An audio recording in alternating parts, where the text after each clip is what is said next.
Hey guys, तो आज के इस वीडियो में हम डिस्कस करने वाले हैं कि अल्जाइमर क्या होती है और ये क्यों होती है। तो इस अल्जाइमर जो रहती है एक न्यूरो डिजेनरेटिव डिसऑर्डर रहती है, जिसमें व्यक्ति का मेमोरी लॉस हो जाता है, जिसके कारण उनका ब्रेन फंक्शन जो रहता है वो इम्पेयर हो जाता है। साथ ही उनकी memory, thinking, personality, language and learning capacity भी जो रहती है वो काफ़ी ज़्यादा अल्टर हो जाती है। इन अदर टर्म्स में हम इसको डिमेंशिया भी बोलते हैं। तो ये सब हम देखते हैं sign and symptoms of Alzheimer disease. तो गाइस, आपने देखा या सुना होगा, जो भी घर के बड़े बुजुर्ग रहते हैं एक एज के बाद में उनमें ये प्रॉब्लम आती है कि वो चीज़ों को भूल जाते हैं, किसी भी व्यक्ति को भूल जाते हैं। साथ ही साथ उनकी जो डिसीज़न मेकिंग जो पावर रहती है वो भी ख़त्म हो जाती है, वो किसी भी चीज़ का डिसीज़न नहीं ले पाते हैं। तो गाइस, ये होती है अल्जाइमर डिसीज़। तो हम देखेंगे इसका सिम्टम्स। तो फर्स्ट आता है इसमें मेमोरी लॉस हो जाता है ना। जो भी व्यक्ति रहेगा वो चीज़ों को भूल जाएगा। साथ ही साथ वो क्या बोल रहे हैं, उनको क्या बोलना है, वो क्या लिख रहे हैं, क्या लिखना है, ये भी भूल जाते हैं। विजुअल इमेजेस चेंजेस, तो उन्होंने जो भी पहले चीज़ें देखी थी, जो भी उनको पहले याद थी, वो चीज़ वो भूल जाते हैं। साथ ही साथ जो उनका जजमेंट रहेगा वो भी अल्टर हो जाएगा। जैसे कि वो गर्मी के दिनों में भी स्वेटर पहनने लगते हैं। प्रॉब्लम सॉल्विंग चेंजेस, तो उनको जो भी प्रॉब्लम रहेंगे उनको सॉल्व नहीं कर पाते, बल्कि वो उसी प्रॉब्लम में फंस जाते हैं।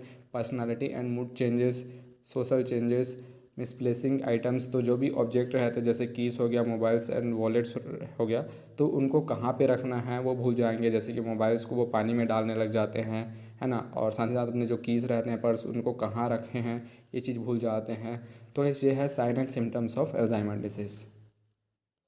तो इस अल्जाइमर डिसीज़ होने के मेनली दो कारण होते हैं। फर्स्ट है due to formation of beta amyloid accumulation outside और around nerve cells, and second आता है due to the production of neurofibril tangles outside the cells. तो ये दो रीजंस होते हैं जिसके कारण अल्जाइमर डिसीज़ होती है। तो सबसे पहले हम देखते हैं due to the formation of beta amyloid accumulation. तो यहाँ पे बीटा एमोलाइड का एक्यूमुलेशन कैसे होता है उसको हम समझेंगे।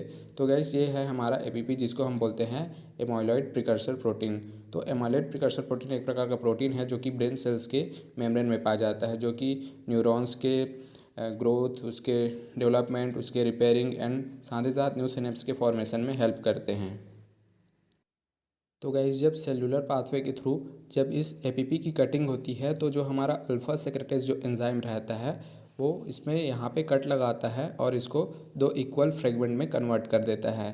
देन फर्दर हमारा जो गामा सेक्रेटेज एंजाइम है, इस फ्रेगमेंट को फर्दर ये क्लीवेज करेगा, इसमें कटिंग करेगा, तो इसको यहाँ से कट करेगा और इसको दो अलग अलग फ्रेगमेंट में इसको कन्वर्ट कर देता है। तो हमको जो ये फ्रेगमेंट ऑब्टेन होता है गाइस, ये वाटर सॉल्युबल रहता है, जो कि न्यूरॉन्स के ग्रोथ, डेवलपमेंट, उसके रिपेयरिंग एंड साथ ही साथ न्यू सिनेप्स के फॉर्मेशन में हेल्प करते हैं। लेकिन जब बीटा सेक्रेटेज एंजाइम के थ्रू जब इनका कटिंग होता है, तो बीटा सेक्रेटेज इसको यहाँ से कट करता है और दो अलग अलग फ्रेगमेंट में इसको कन्वर्ट करता है। देन फर्दर ये गामा सेक्रेटेज एंजाइम के थ्रू इनका कटिंग होता है, तो गामा सेक्रेटेज इसको यहाँ से कट करता है और दो अलग अलग फ्रेगमेंट में कन्वर्ट करता है।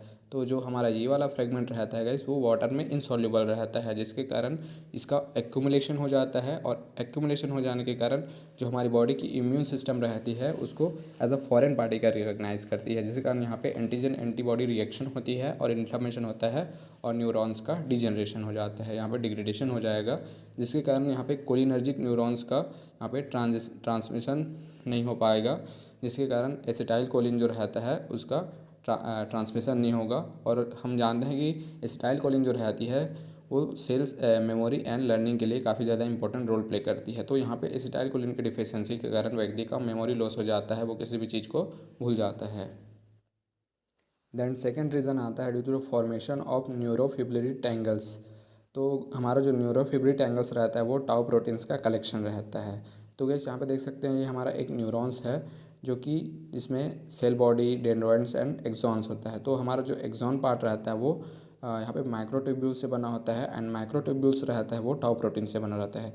तो जब टाउ प्रोटीन्स में म्यूटेशन होता है and kinase and phosphatase enzyme का जब डिसरेगुलेशन होता है, तो हमारा जो टाउ प्रोटीन्स रहेगा उसका हाइपर फास्फोराइजेशन हो जाता है, जिसके कारण यहाँ पे न्यूरोफिब्रिल टैंगल्स का फॉर्मेशन होता है।